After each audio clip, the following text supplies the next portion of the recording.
Yo, what is going on, guys? Welcome to CHL Nation Season 2, Episode 4. I am your host, alongside my co-host, Snake4413, Hello, everybody. and the other co-host, B Major, What up, League Gamers? and our lovely CHL analyst watching Left Turns right now. How are you doing there, Lil Fan? Pretty good. Sorry to bother you on NASCAR Day, buddy. No, it's alright. So let's talk a little bit about preseason, boys. Yes. Preseason's a wrap. Season starts tonight. Major, who do you think's hot? Who do you think's not at the moment? At the end of preseason. Oh, we lost Major. Wow, okay. Alright. We lost sound on Major. There you go, buddy. You're back. Sorry, what was that again? Who do you think's hot and who's not at the end of preseason, bud? Somebody I think is really hot right now. I think that a lot of people are sleeping on this team is Sarnia. I got to talk to somebody that was on Sarnia, and I look at some of the scores, and they're looking like a pretty legit team. I think personally that the curse could be broken over there in Sarnia that I started. Like seriously though, when you look at that team, they have a lot of guys that know each other very well back from season 4. On a realistic standpoint, they could easily sneak up on some people. I don't think that they should be taken lightly this season. Who's not preseason wise? God, I gotta kind of look at the scores a little bit here. I've seen something. I'm just gonna point this out because I don't really know who'd be a who's not necessarily because the stats haven't been put in. Hint, hint. But freaking honestly, I've noticed there's been a very high amount of high-scoring games. Not a lot of games have been defensive, and I've seen probably 2/3 of the scores I've seen have been having at least one team with over 5 or 6 goals, which is horrendous defensively or goaltending-wise. I thought a lot of people thought that it was going to be different because of the new game, but apparently that's not the case. A lot of people thought we'd be seeing 2-3, 4-2. Even maybe 1-0 scores, or maybe not a score till overtime or third period. A lot of people were thinking that it was going to be low-scoring games, but apparently that's not the case. At the same time, we have to keep in mind a lot of teams in preseason are using their training camp rosters. A lot of teams are experiencing no-shows, which drives the manager absolutely insane. But I don't think that we can really use preseason we can use it as an indicator as to who's strong and who's not, but at the same time we can't because we haven't seen probably half of most teams' rosters right now. I know my team hasn't put most of their starters out. I know yourself, Major, you played a few TC lines during the preseason, so I mean once we get the regular rosters out there, we're really going to be able to tell. If I had to pick a strong and a weak team right now, somebody I think will end up in the top and somebody I think would end up in the bottom. I'm going to go out of the West on both, and I'm going to say a team to look out for is yours, Major Sault Marie, only because I know the background of that roster. I know a lot of those guys and how much they've played together. A team I think needs to turn things around a little bit would be Guelph. The G-Storm. Yeah, I'm not hearing very much good about the G-Storm at the moment through people I've talked to, through my own personal experience. I think that they're going to have to turn things around unless, if they don't want to end up in the bottom this year. Goaltending hasn't been strong for them to date. Management's made some mistakes. But like I said, the season starts tonight, so everything can be turned around. It could be a completely different ball game come next week when we report back and the regular rosters have had a run. I don't know. What do you think, Wolfman? Sorry, run that by me as well, or again. Who you think's hot? Who you think's not? Well, it's preseason, and a lot of teams are gonna, test a lot of stuff, and I know my team's done that as well. Hot team in my mind, Sarnia looks like a better club, for sure. A team that doesn't look as much as I look that great is probably going to be This is going to be a tough call. Because there are at least two that are. I mean, I could see um, potentially some chemistry problems within management groups. I could see that happening to a couple teams. I mean, Absolutely. I'm gonna go with something that tells me that the Barry management isn't gonna be strong. I mean, already we've Right. seen that the AGM's grounded and Bogey's out and about some days, which Sounds isn't like fun at me. all. But should uh, have really thought about you know thought a couple things before going for GM. Not trying to obviously mock him or anything you know or anything of that nature, but that's what I feel like I see. And Barry could be that team that gets like no hardly like any points compared to last season. Before we get on to the next topic, Nick, I do wanna mention how, like, Yes, sir. before we move on from preseason, I'm really excited about actually seeing some real hockey played, because all these games we played so far don't count. The Yeah. road to the Memorial Cup starts here, and it starts. I mean, you don't win the Memorial Cup. I mean, you don't get that playoff spot at the end of the season. It starts in the beginning of the season all the way through, and I think this is where we're gonna see whether or not teams are good, because as of now, it's really hard to cover teams because we can't see the things on the stats. So Agreed. it's kind of hard, and so yeah, once this regular season starts, once stats actually matter, once teams' records and wins actually matter, then it's gonna get fun and interesting, and I'm really excited for the things that are coming in the future. I mean, I can only hope that the no-shows cut down a little bit now that regular season is starting again, because I know a lot of teams had some no-show issues, regular roster guys not showing up. When the expansion draft happens, which we'll get a little bit into in a few minutes, but once the expansion draft happens and we have a limited TC, it's going to become very difficult Right. for managers to ECU, and that's where I'm worried right now, is when we have only 2 or 3 TCs on our roster, how is that going to how's that going to affect no Well, shows and I just think that issue is not going to last very long, because you look at like the newest members and stuff like that. We're getting new viewers piling in every single day. So I don't see a problem with ECUs. I think there's a lot of guys coming into the league that want to play that won't make it to the expansion. I think that especially with actual NHL starting up, has already started in October. We're gonna see a lot of people wanting to play NHL, and they're finding our league somehow, and they're like, "This looks cool. I want to play." And that's where the CHL GMs come in, and they have a strong TC, a very solid, active TC. So I don't think that should be too much of an issue for more than like 3 weeks. I mean, we'll have to wait and see. Right.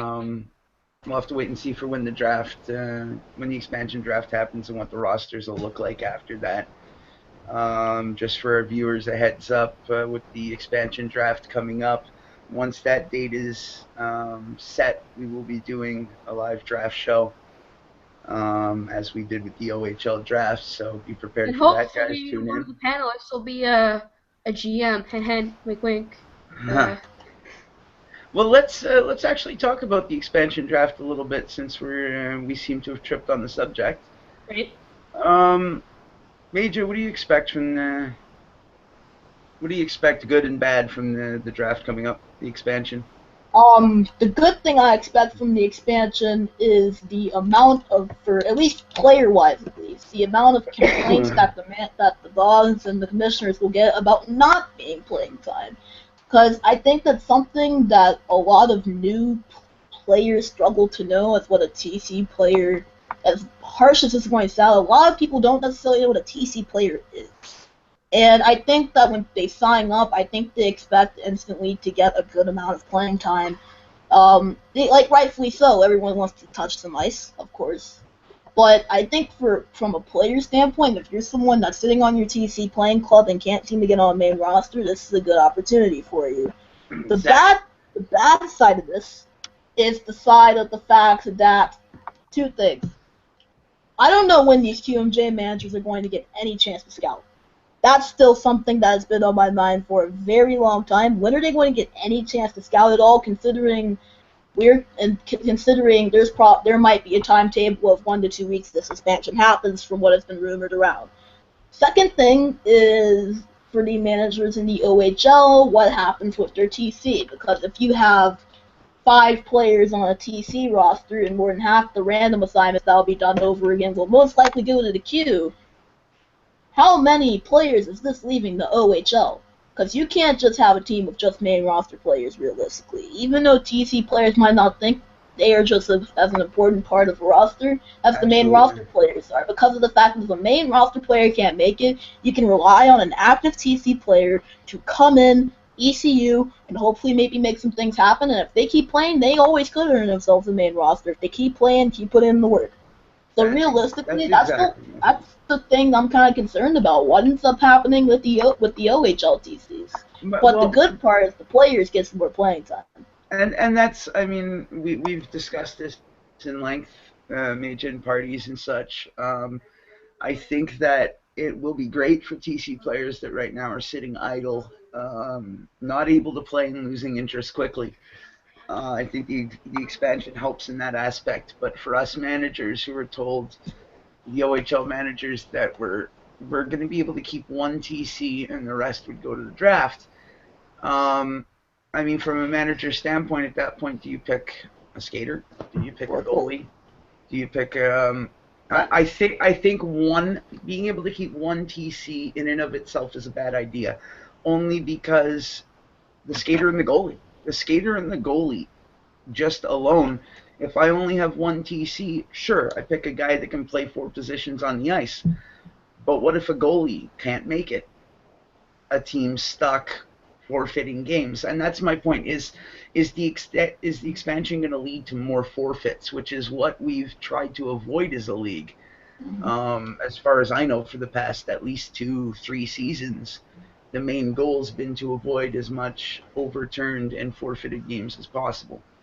So I think that we might see a spike in forfeits again, being able to only keep one TC player.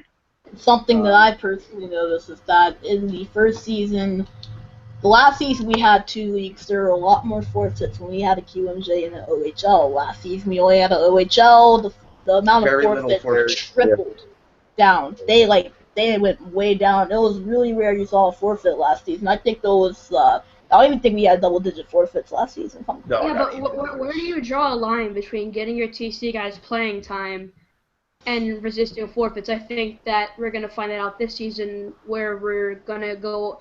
I think this is like a test for the commissioners. They're seeing what happens whenever we introduce a new league into the system. That's right. True. I mean, I question the timing of the expansion. Most expansions in any league it's an off-season thing. It's like Major brought up earlier, the disadvantage to the Q managers with scouting with their preseason, which I don't know how that's going to work, guys. I don't know if you know a little bit more, Major Whale fan, but I think the only thing known is whenever the managers are getting picked. I honestly think a good idea at this point.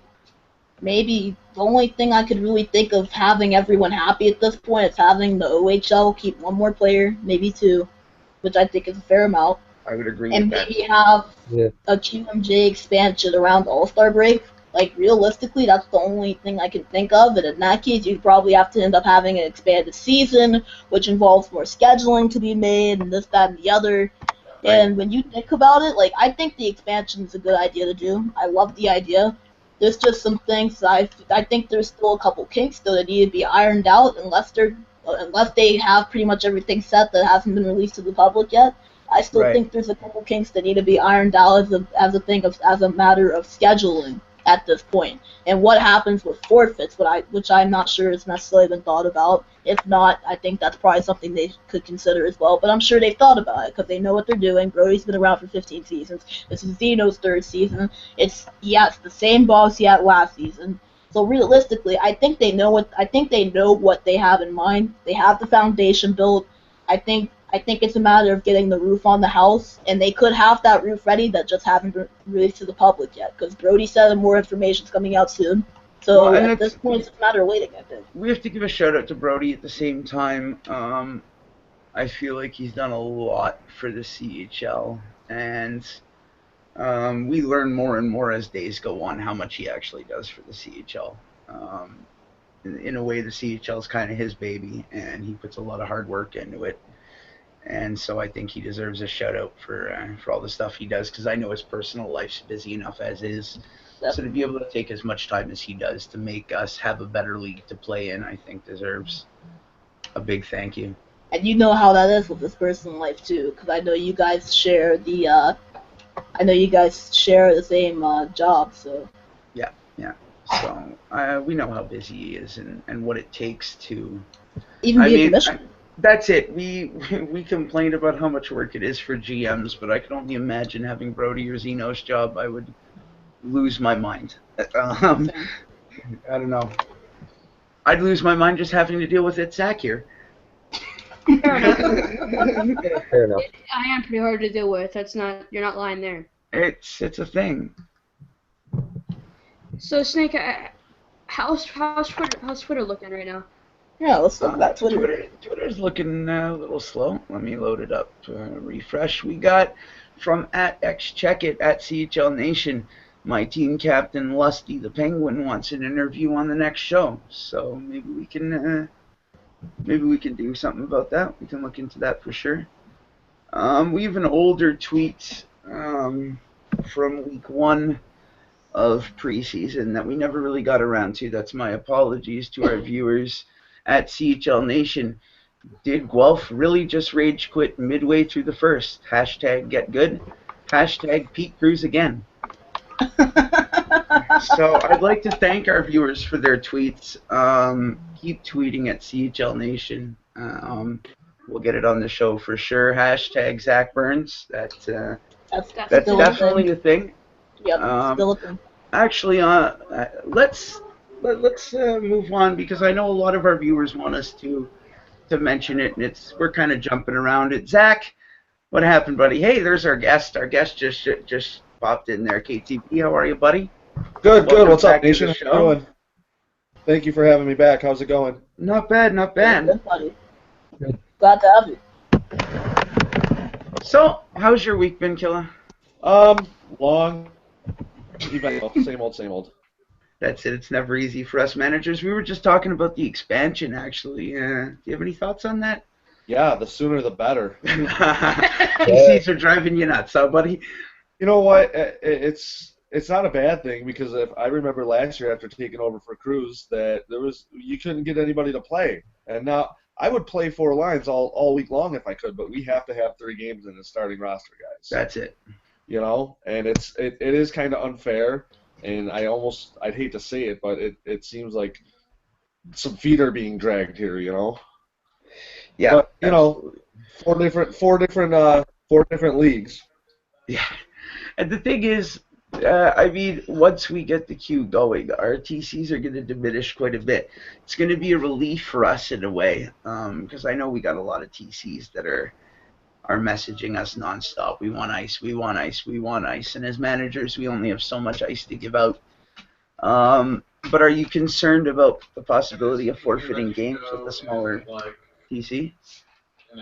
No, I'm not, because all my guys, their availability is great. Now, granted, you know, anything can come up, but you know, the way that I look at it is, if all these guys stay active, get thrown in the queue, and the good ones get drafted, there's still, you know, I got a kid who will remain nameless, is very good defensively and very good in net, and he got randomly assigned, and he's younger, so you know, he might be that one guy I hang on to, you know.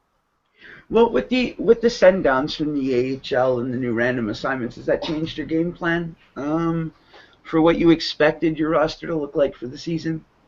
Yeah, it has actually, because a couple of guys that I drafted, you know, I ended up kind of getting effed, if you will. But it's what are you gonna do? You know, the activeness of TC has really helped my team, and we've found some pretty good hidden gems in our TC. Like I've seen the Kick GM chat. Everybody's been finding. Yeah, I mean, a lot of teams are moving drafted players right now for new send downs, new random assignments. Now, the random assignments, I could see people doing that. But for the AHL call downs, I've seen some teams try and scoop up as many of those as possible with the purge, so to speak, that's happening in the higher levels. Do any of you guys think that might? Like, is that going Oh, on now? the purge is definitely a thing. Oh, it's a thing. We're seeing the beginnings of it already. But my question would be to all of you guys is, do you feel that it's a risk building your team around purged players? At a certain extent, yes. It kind of just all depends on the player and the team, to be honest. If you're a team that is struggling and has literally nothing to lose, then, at an extent, you might, risk can't hurt you if you're a struggling team. I know, as you said, Snake, some teams have been saying Guelph has had a bit of a struggle. A bunch of other teams that could be struggling early and have a little bit of fear about their team. Realistically, it all depends on the players that are being sent down and the people and the teams themselves, the situation. If you're a winning team winning 6-7 games a week, then what's if it isn't broke, don't fix it. What's the point of trying to grab all these AHL players that can be called up in 2 weeks? Realistically. Right. Absolutely. It all depends. I think we've seen some teams get stronger with random assignments and send downs, and I think we've seen some teams weaken themselves with random assignments and send downs. Completely agree. It's all to be seen in preseason. In regular season. Sorry, Killa. Let me ask you. I went around the panel a little bit earlier. Who do you think's a team to look out for this season, and who do you think's a team that's a little bit in trouble? You know what? I really, I don't want to say it, but I would watch out for us. I haven't really been. I've been letting Rise take a lot of the workload. I actually switched jobs. Okay. 8 years, so I've been kind of trying to get my ass in gear for that job. You know what? I got to give you credit hiring Rise as an AGM. That guy is really good at his job. He's doing his thing, man. Yeah, he's a really great dude to work with. So I mean, I've had nothing but good experience with him. Yeah, he was one of my players actually back in season 6. Really good guy just to kind of sit down and talk to. Really good, I thought that was really a good choice, honestly. Yeah. One of the teams I don't want to throw. I don't like throwing anybody under the bus, and they're gonna MF you for it no matter who you say. I'm gonna say Kingston. Okay. I had a player from Kingston reach out to me, and his GM isn't getting to him, and he's like, "What do I do? I'm new to this," and I kind of explained it to a player from another team about LP, you know what I mean? And yeah. It kind of puts you in a hard position because you don't want to over contact another team's player, but at the same time, when somebody reaches out to you and asks for help as a manager, you don't want to turn a prospect away. Right, because I mean, we do have a job to do. We got to uphold the league and the things that they look for us to do. And whether he reached out to me after a game. And, he asked me if I would trade for him, and it's tough because I have my line set already, and I'm like, dude, you're not going to get any ice. Yeah, and I mean, very illegal. Yeah, you're not allowed to. Players aren't allowed to be contacting other GMs, and I think a lot of prospects don't know that. I've had to ignore messages. And I mean, if you guys are watching, anybody who's messaged me in the last week, if I've ignored you, it's not that I'm being a dick. I'm a dick, but that's besides the point. But that's besides the point. It's not that I'm just ignoring you. It's that I really hold the player tampering rules for what they are, and I don't want to. I mean, that's it. I hold the bar to a certain extent for other GMs. I expect them to follow the rules when it comes to not tampering with my players. So I try not to do that with theirs, though it becomes difficult when prospects are messaging you from other teams and, hey, I heard that you do good things with your TC, and I heard that you keep your players involved. Is there a way I could play for you? At that point, reading that message, you want nothing more than to message a guy like that back, because obviously he's reaching out for help. Right. But you can't at the same time, and that's what makes it hard for us. And it definitely gives us an idea of who the better managers are around the league.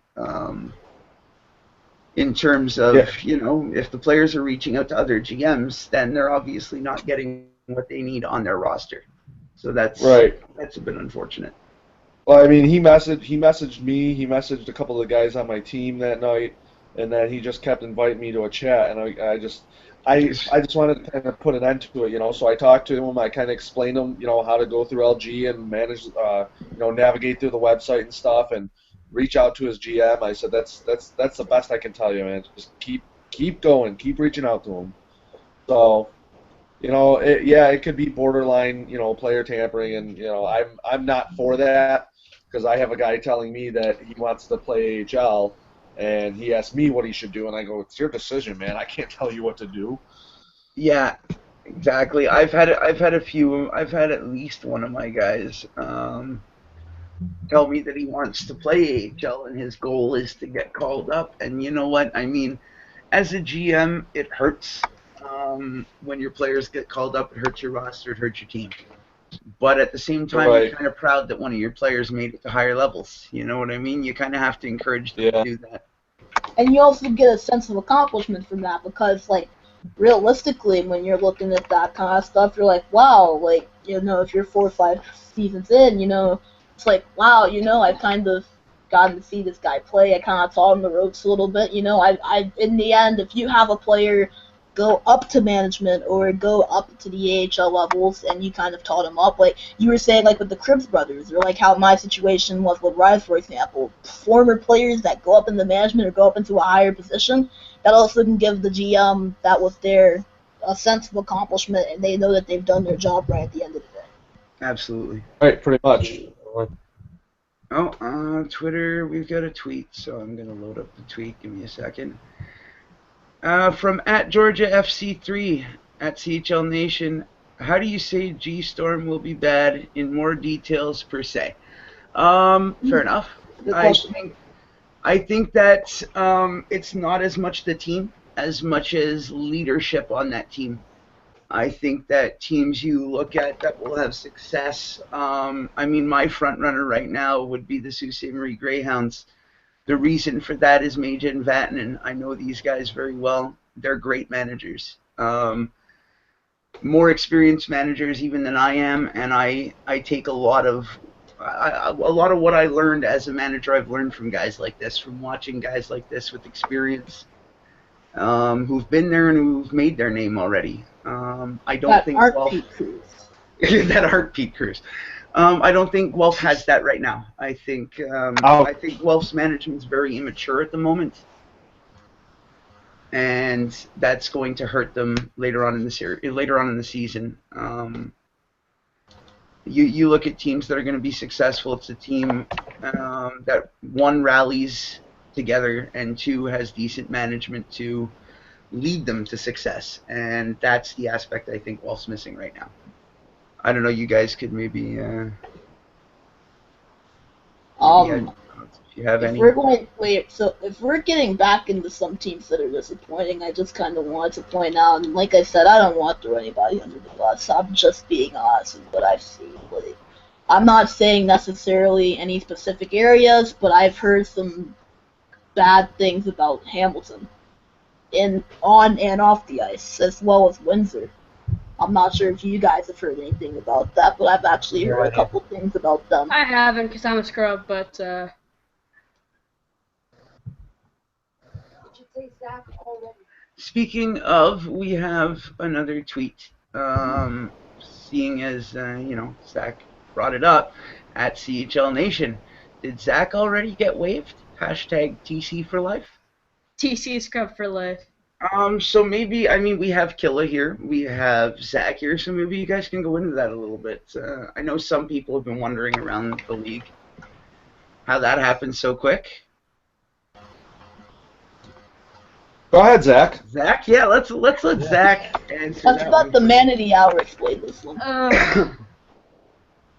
Well, without giving too much, I mean, basically what happened was I played the Tuesday game against Niagara, which it wasn't a played game because the whole thing was messed up. I mean, it wasn't necessarily all of our fault. It was also EA, but I digress.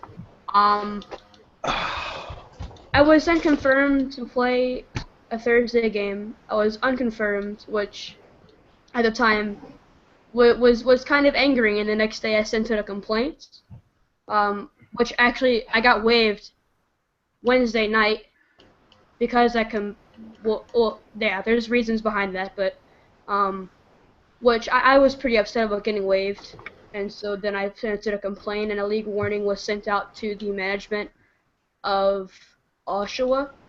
Um, I have since apologized for that, but obviously it's not enough because the league warning goes on your record, and it's not a good thing to happen. So. Well, I mean, from what I understand from the situation, KTB, you can correct me if I'm wrong, buddy.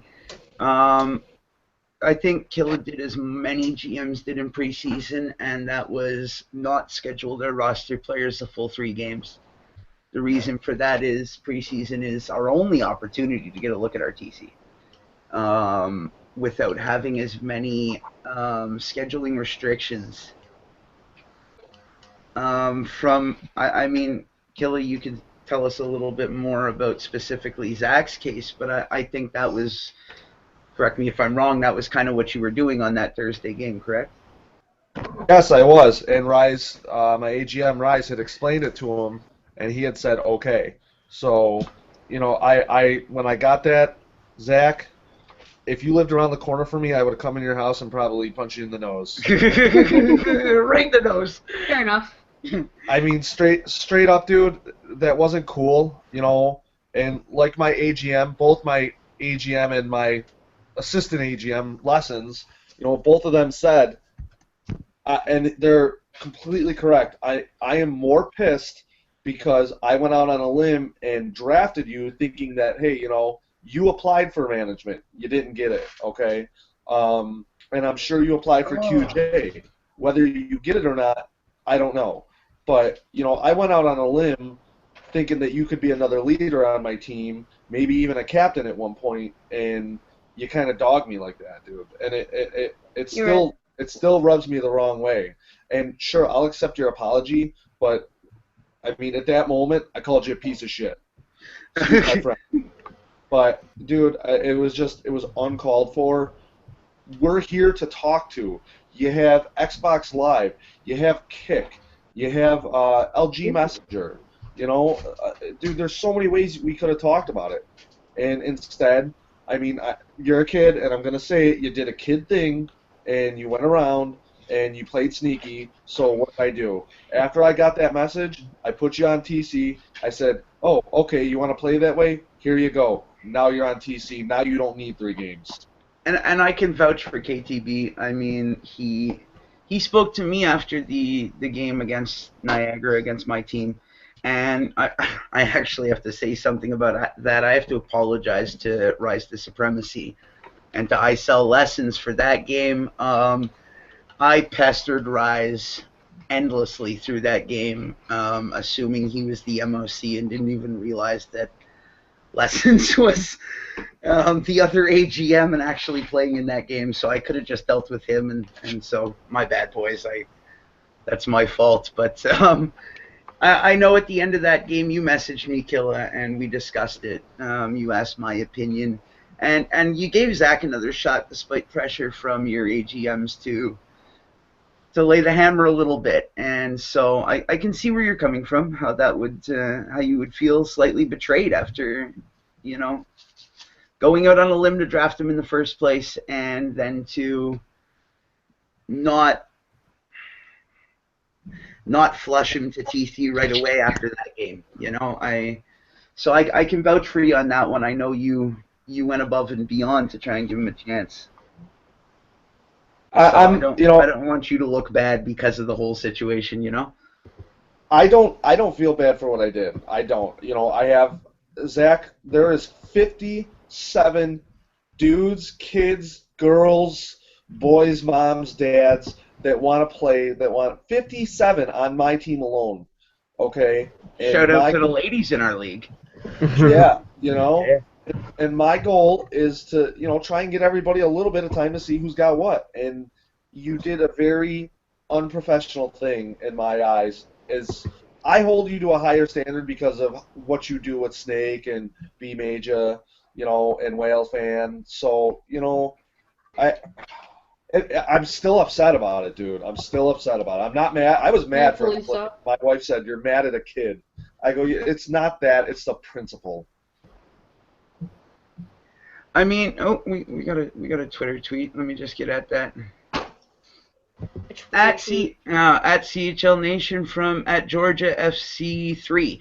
At CHL Nation, Snake, did you play the Guelph Storm during the preseason? We attempted to. Actually, there was a tweet about that earlier. We attempted to. I mean, the GMs in the league kind of know what happened in that game, which kind of speaks to the unprofessionalism of the management of Guelph.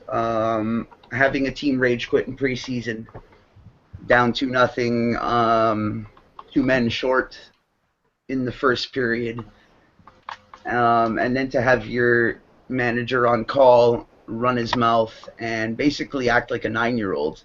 I mean, I've seen some stuff out of Zach, and we bug Zach about his age, but the maturity level of the Guelph management that night was far beyond any maturity we've ever seen from Zach. So And that's hard to do, man. That is really it's hard to do. very difficult to beat you in immaturity, Apparently. but they did that night, and I'm not the only team that we've heard this complaint from. I know there's been a few major. I know Vatanen brought it up at one point. Some issues of some sort.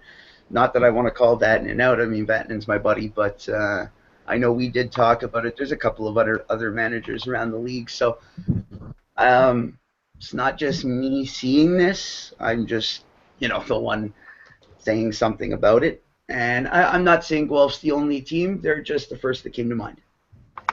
There's been a couple other teams to do some very immature things. I'm not calling anybody out, but I actually had a team in the first week of the season just deliberately break a rule, pretty much wide open, admitted that they broke the rule, not even apologize about it or anything of the such, Yeah. and then literally decided to boast about it. Boast. Yeah, I believe we're talking about the GM we had issues with in common major. We won't get too much into details on that, just because of other league rules that we have to keep in mind right now until all of that shakes out. But yeah, there's definitely some managers that are going that are being very shady and are doing some stuff that shouldn't be done by managers. I mean, that'll sort itself out. Either by the GMs learning from their mistakes or the league making them learn from their mistakes, and that'll come in time. But I mean, keep in mind, we complain about managers doing things they shouldn't be doing every year. I think this year is our best batch of managers to date, in terms of guys who know what to do and what not to do and what can't be done. I think the core of the GMs is better than it's been in a while here. I mean, we can go back to the season 6 whole Tretiak situation. I mean, they were considered experienced GMs. I think we're not quite at that point yet, but we're getting pretty close with some managers to a certain extent. So I mean, we'll be keeping an eye on that as media, that's for sure, and keeping the nation informed on what's going on as much as we can. Will, fan, anything on the subject from you, buddy? Well, with the majority of what was said, there's definitely going to be a lot of seasoned GMs like myself, Major, and all of them going into this season, and this could be a good group to date for the OHL, even Q if it's that fortunate. That being said, You know, it gets hard trying to. I'll go back to Killer here. It is going to be hard offering TC players playing time, and being able to touch that ice every time you get a hit or score a goal or something of that nature. You know, and I'm not going to lie, some of my players have came up to me and said, "When am I going to get a chance to play?" Well, you know, unfortunately, it's hard for me to wedge in, you know, some TC guys, and with the regular season right here, you know, my active roster guys are what are what I'm focused on at the moment, obviously. And if I need somebody, you know, at least I know there's players there that are wanting to play. It's just a bit of luxury of what we have right now. But as a TC player, you know, when it comes a couple weeks and the Q draft occurs, well, that's going to be a totally different story. You know, people are going to be playing. A majority of the league is going to be playing by now, and you know, you'll see very few guys sitting on TC that are I even active.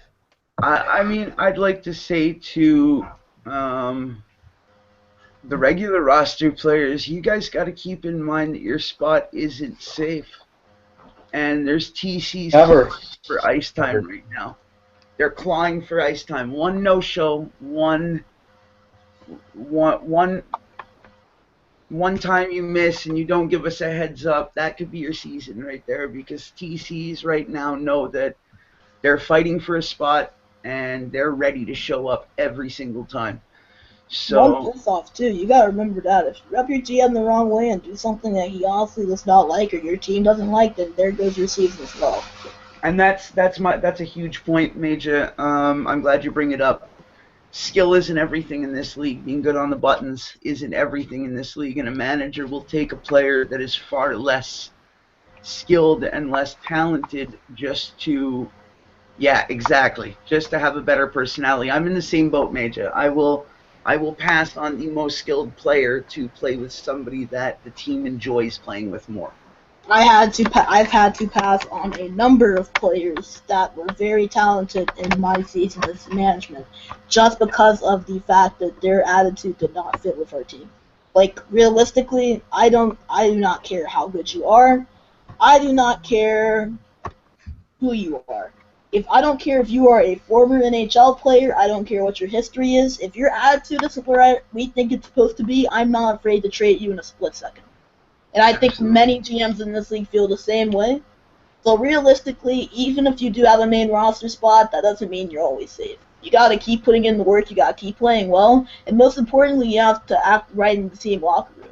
Like, for example, if you don't like something, you don't throw a huge fit about it in a public chat, for example. I've had several people do that already. Yeah. Yeah. Like, realistically, just Oh, stupid stuff Um, like that. I got a tweet here from at Fear2Beard91 at CHL Nation. Tell Nylander to get in my party. Love you. And another tweet from Fear2Beard at CHL Nation. This is Pigwin. Hashtag make my day. So Pigwin, shout out, buddy. It's been a while. Yes. Glad to see you getting in on the show again, bud. Talked to Pigwin the other day. Really good guy. Great guy. Yeah, great guy. So Killa, let me get back to you. Other than your own team, obviously, what team would you say you're concerned about right now? you know, I really, like I said, I really can't give one. In the midst of everything changing with my personal life right now, with work change, I just figured out how to put friggin' stats in, and it's like now I gotta Join the go club, through. dude. Join the club. Yeah, I know, right?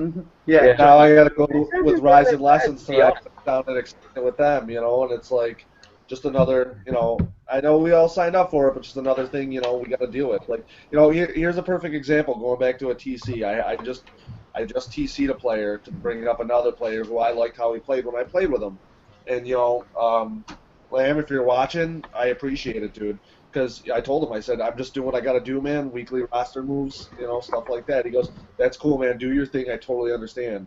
I wish everybody understood like that. Yeah.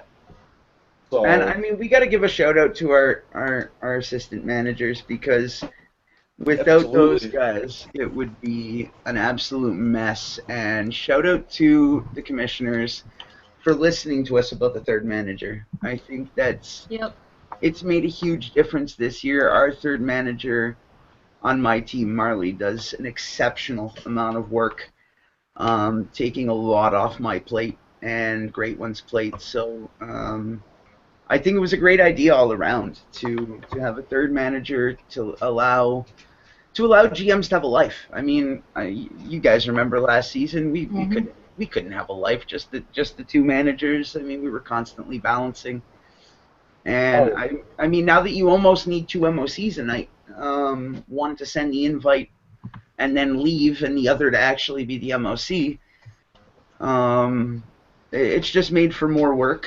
So the third manager is honestly a godsend. It helps out so much, realistically. It puts a lot of stress off the backs of the managers. It helps them a lot, just because of the fact that, honestly, managers have lives. They have things to do, they have business to take care of, they have Jobs, families, kids. they have school, work, whatever they're doing, clubs, teams, as you said, in real life. Like, realistically, like, if it wasn't for the captains are a huge lifesaver for a lot of the league. I think that was an absolutely beautiful idea. I know it was pitched around by a couple other GMs as well, but in all realism, it's just a beautiful idea. I'm glad this was finally incorporated. I'm actually shocked that hasn't been incorporated a while ago. Absolutely. Nice football game. I think that there's a lot that's going to happen this week that will let us get a handle more on who's going to be the front runners and who's going to be in the back. And I think we'll be able to report more on that next week, as well as more details about the draft. Please stay tuned about the draft, because even if we find out details before our next show airs, it'll be going out on Twitter. So follow us at CHL Nation. Keep your tweets coming in, and I mean, next week we should have our GMs for the queue announced, so we should be able to get a couple of interviews. Yeah, I think that's coming out this afternoon. Yeah, those guys are going to be anxious to get their name out there, get their faces out there. So we'll definitely try and get a couple of interviews with them. We should thank KTB for being here today. Thanks a lot, buddy. I know it's not always easy to take time out of your busy schedule, and especially with the season starting tonight, we really appreciate it, man. Yes. Oh, thanks for having me. We're definitely going to be doing a draft show, so stay tuned for details about that. Mage, any final words, buddy? Yeah, I actually had something I wanted to say to everyone. I'm going to be doing a CHL highlights show for all the weekly games. It's called CHL The Power Play. I actually put a thread out on it a couple days ago. So basically, just as a quick little simple breakdown. Thank you, Major. Finally, we get to show clips, and I think it's about time, dude. It's going to be refreshing. Yeah, it's about time. Yeah. So basically, what it is that if you're in the US, you have ESPN. If you're in Canada, you have TSN. Basically, you'd have SportsCenter. They show the highlights for TSN. They show all the hockey highlights and stuff. You know, for example, okay, Kingston plays Windsor at 8:30 Thursday night. With 3 goals, 2 assists, and a 5-4 OT win or stuff like that, showing a couple highlights, a couple stats, do a 3 stars of the week, maybe a quick little power ranking session, or who's not, or who's hot or who's not, just maybe like a little 5-10 minute breakdown so you can plug your earphones, listen to, grow up 5-10 minutes on a lunch break or something, and move on with your day. You know, nothing long, nothing lengthy, but a cool little highlights show to just kind of kick back, relax, little funny advertisements I'm thinking about adding in it as well before or after shows, promote some things. But yeah, you know, if you guys also want to send in your streams or clips, give me links, give me downloads, attachments. The more attachments, the more videos and streams and recordings I can get, the better.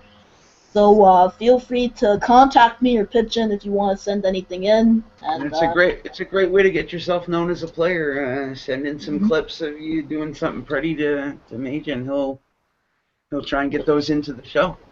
Thanks for letting me promote it to you guys as well. I appreciate it. Shameless plug. We love them, dude. That's what we do here. Shameless plugs. Yeah, killer. Oh, I was just laughing. Shameless plugs. You know, shameless plugs. Will fan, anything from you, buddy, before we go? I think the show is going to be a good thing, though. the CHL, the power play for highlights.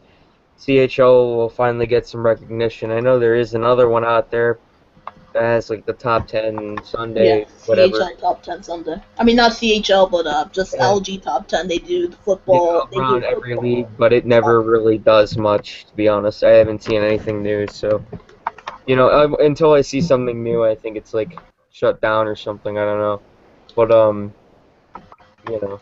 Well, before we say goodbye, I just want to add my final thoughts. Stay tuned. Keep watching the Twitter at CHL Nation. Follow us. Lots of new things. Sorry. Apologize for Snake. He's having issues with his Weather. Yeah. Yeah, it's a little hard to breathe today. It's groggy. So yeah, we're gonna have a lot of new things coming out on the show. A lot of new media, a lot of new write-ups, new content. Stay tuned. A lot of new exciting things coming to CHL Nation. So follow us at Twitter. You'll get all your information there. And I think that's it for me, Zach. Yep. Same All here. right. So that's going for the show. Hope you guys enjoyed. I kind of tried to stay out of the spotlight tonight. Let Snake do his thing. So yeah, that was your co-host Snake. We also got B Major, Pump drop tonight, boys. Good luck. CHL Yeah, good luck, guys. CHL Best of luck, NFL everybody. fan. And thanks to our guest KTB Killer for coming out tonight. Definitely. And that's going to wrap up our show. It's been your boy Zach here, and we'll see you next week.